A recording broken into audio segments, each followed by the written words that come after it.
AITA for refusing to babysit my nephew because my sister refuses to pay me. I 22 female am a full-time college student juggling two part-time jobs, trying to keep my head above water while navigating a chaotic and demanding schedule. For a while, I felt like I had a good handle on things. Between classes, work, and carving out a tiny sliver of time for myself, I was managing. But lately, my life has been appended by something that started small and innocent but has now spiraled into something overwhelming. My sister Lily, 27 female, and her reliance on me to babysit her 3-year-old son, Jamie. Let me start by saying I love my nephew. He's an amazing little kid, and being his aunt brings me so much joy. I'm not exaggerating when I say that I want to be someone he can look up to and rely on as he grows up. And I love my sister too. She's a single mom, and I know her life hasn't been easy. I admire her for working hard and doing her best to raise Jamie. But the way she has come to depend on me has gone from occasional favors to an expectation that I'll drop everything for her, and it's slowly but surely been grinding me down. A year ago, things were fine. Lily would occasionally ask me to babysit Jamie, maybe once or twice a month. She was always polite about it, giving me plenty of notice, and I was happy to help. At the time, it felt manageable. I'd play with Jamie, read him stories, and tuck him into bed if she had a late shift or needed a night out. I'd go home feeling like I'd done something good for my sister and my nephew, and it felt rewarding. But somewhere along the way, the requests started becoming more frequent, almost without me realizing it at first. What used to be the occasional text asking for a favor every few weeks quietly turned into a weekly thing. At first, it was manageable, one evening here or there where I'd rearrange my schedule a bit to help out. But then, once a week became twice a week, and before I knew it, there were weeks where I was babysitting 2 or 3 times, sometimes for several hours at a stretch. It wasn't just small, predictable chunks of time anymore. She'd call me out of the blue, often at the last minute, asking if I could watch Jamie because something had come up. These weren't emergencies either. They were things like extra shifts at work or needing to run errands. Of course, those things are important, but they weren't always so urgent that they justified me scrambling to drop everything to fill in for her. It wasn't just the frequency that changed, it was the timing. Instead of watching Jamie during quiet afternoons when I might have been able to squeeze it in, she started needing me during critical hours when I could have been working or studying. Sometimes, she'd ask me to babysit all evening, meaning I'd lose an entire shift at one of my jobs. Other times, her requests cut into the few hours I had set aside for studying for exams or completing assignments. And the thing is, I couldn't just make that time back up. Losing even one evening of study time or a few hours of income has a ripple effect when you're already balancing everything on a knife's edge. She'd call me and say things like, "Something came up, and I have no one else to turn to. Can you please help me out just this once?" And every time, I'd feel the guilt building in my chest. I didn't want to let her down. I didn't want to be the reason she couldn't go to work or handle whatever she needed to do. But at the same time, every time I said yes, I felt like I was letting myself down. I'd look at my calendar, at the pile of textbooks on my desk, at the notifications on my phone reminding me of bills that were due, and feel this sinking sense of panic. I kept thinking, how did it come to this? How did what started as an occasional favor turn into me being the default babysitter every time something came up? I tried to explain this to Lily. More than once, I sat her down and told her how much stress I was under, how hard it was for me to balance everything, and how babysitting so often and for free was taking a toll on me. But every time I tried to bring it up, she'd find a way to dismiss my concerns. She'd say things like, "Family doesn't charge family," as if that was the end of the conversation. Or she'd argue that I was in the best position to help her because I don't have kids or a mortgage. "You have flexibility," she'd say, as if my schedule were wide open and free of responsibilities. It was infuriating. Just because I don't have a child of my own doesn't mean my time isn't valuable. Just because I'm not paying off a house doesn't mean I'm not struggling to make ends meet. I'm stretched so thin that some days, I barely have time to eat a proper meal, let alone get a full night's sleep. Between juggling my classes, my 2 part-time jobs, and the relentless demands of college life, flexibility is the last thing I have. Things came to a head a few weeks ago when I finally decided to put my foot down. I told her, as gently as I could, that I couldn't keep babysitting unless she paid me. It wasn't an easy conversation to have, but I had reached my breaking point. I wasn't asking for a ridiculous amount of money, just enough to make up for the time I was losing at work. I even tried to be understanding about her financial situation by offering to charge her less than half of what a professional sitter would cost. I thought I was being fair. I thought she'd understand that I wasn't trying to profit off her or my nephew. I was just trying to find a way to keep my head above water while still helping her. But Lily didn't see it that way. As soon as I brought up payment, she exploded. She accused me of putting a price tag on my love for Jamie, which hurt more than I can even explain. She said I was selfish for expecting money when I knew how tight her finances were. Her words felt like a slap in the face, especially because I had spent so much time bending over backward to help her without asking for anything in return. She kept saying I should want to help her out of the goodness of my heart because she's struggling, and I'm in the best position to support her. She didn't even acknowledge the sacrifices I've been making or the toll this has taken on me. It was like she couldn't or wouldn't see that I'm struggling too, just in a different way. That conversation left me in tears. I felt awful for upsetting her, but at the same time, I couldn't shake the feeling that I was being taken advantage of. I tried to explain my side, that I was struggling too, just in a different way. I told her how stressed I've been, how I'm barely making ends meet, and how I can't keep sacrificing my financial stability and academic success. But she dismissed everything I said, acting like my struggles didn't matter because hers were bigger. Since that argument, things have been tense between us. It feels like I have to wait for her to bring up babysitting or throw in some passive-aggressive comment about how some people don't value family. While she doesn't ask me to babysit as often anymore, the times she does ask come with a heavy layer of guilt. She call or text with that same tone of desperation, like it's not just a favor but a moral obligation.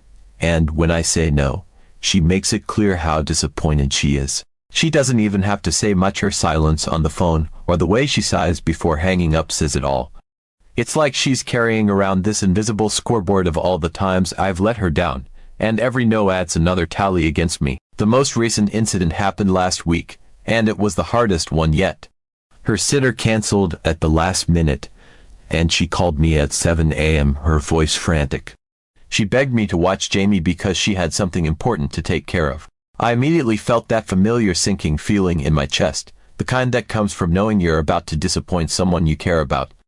But I had an exam that morning, one I'd been studying for all week, one that I couldn't afford to miss. I told her as gently as I could that I couldn't help her this time. As soon as the words left my mouth, I could hear the change in her tone. She started crying, her voice cracking, as she told me I was abandoning her when she needed me most. She kept repeating that she had no one else to turn to, that she was depending on me, and that I was being selfish for putting my own needs above hers and Jamie's. I felt like the worst person in the world, even though I knew I couldn't skip my exam. Even though I'd already sacrificed so much to help her before, I still felt this crushing guilt, like I was failing her as a sister. I kept apologizing, trying to explain that I had no choice, but she wasn't hearing it. The conversation ended with her saying she'd figure something out in a tone that made it clear she thought I was being unreasonable. She eventually found someone else to watch Jamie, but since then, she's been cold and distant, like a wall has gone up between us. She doesn't call to chat or check in anymore. When we do talk, it feels forced and tense, as if the warmth we used to share is gone. What's made it worse, so much worse, is that she's been telling our family about the situation, twisting the narrative to paint me as the villain. She's been saying that I'm greedy and heartless, that I only care about money, and that I'm turning my back on her and Jamie when they need me most. She's made it sound like I'm prioritizing some frivolous part of my life over them, when in reality, I'm just trying to stay afloat in my own overwhelming world. And of course, my mom has gotten involved, and she's firmly on Lily's side. She calls me to lecture me about how family helps family and tells me that I need to step up because Lily doesn't have anyone else. Every time I try to explain my side, to tell her how much stress this is putting on me, she brushes it off. "You're young," she says, like that magically makes my struggles disappear. "You'll manage. Lily's the one who really needs help right now." Hearing those words stung more than I expected. It was like a confirmation of everything I'd been feeling, that my family doesn't see my struggles as real or valid because I don't have a child or a mortgage. Just because I'm young doesn't mean I'm invincible. I'm drowning in responsibilities, constantly trying to balance school, work, and life, and every time I tried to set boundaries, I'm met with guilt trips and accusations that I'm selfish or heartless. It's exhausting, emotionally and mentally. It feels like no one in my family is willing to acknowledge that I have limits too, that I'm not some endless well of time and energy for them to draw from. It's like my role in the family is to give and give, no matter the cost to myself, and if I dare to say no, I'm immediately cast as the bad guy. I don't know what to do anymore. I love my nephew, and I want to be there for my sister, but I can't keep sacrificing my own stability. It feels like Lily is taking advantage of my kindness, and the pressure from my family is making me question everything. Am I being selfish?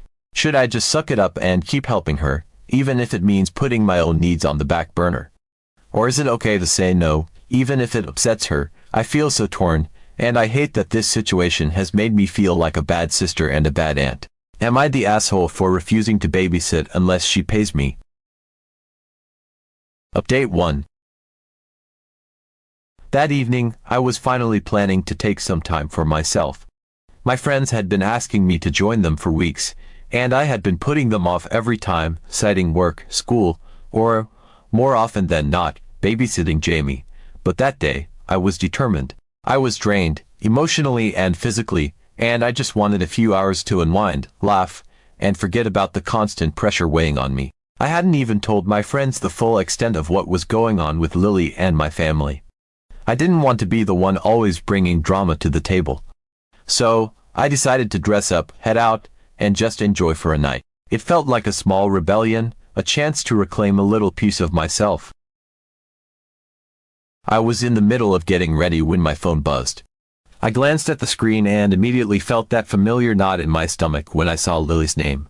For a second, I debated letting it go to voicemail, but my guilt got the better of me. I answered, trying to keep my tone neutral.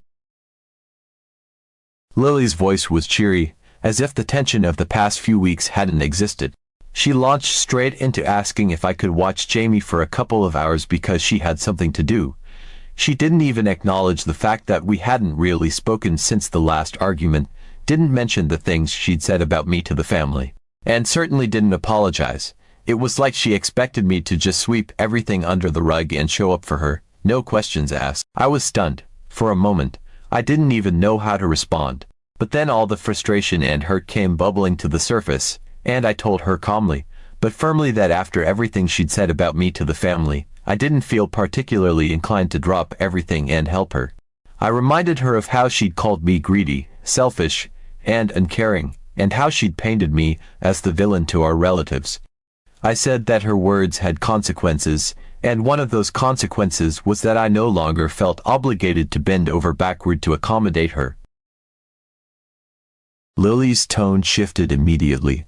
The cheery facade dropped, replaced by that familiar mix of exasperation and entitlement. She told me that I needed to come over right away, that Jamie needed me, and that it wasn't fair for me to hold a grudge when she was in a tough spot. I stayed firm. I repeated what I'd said before, that I wasn't going to babysit unless she paid me. I even reminded her that I'd already offered her a heavily discounted rate compared to what a professional sitter would charge, and she'd refused. Lily was furious. She told me she wasn't going to pay me, that it was ridiculous to expect money from her when we're sisters. She kept saying, "You're not a nanny, you're my sister," as if that somehow absolved her of any responsibility to compensate me for my time. And that's when I said it, exactly. I'm not a nanny.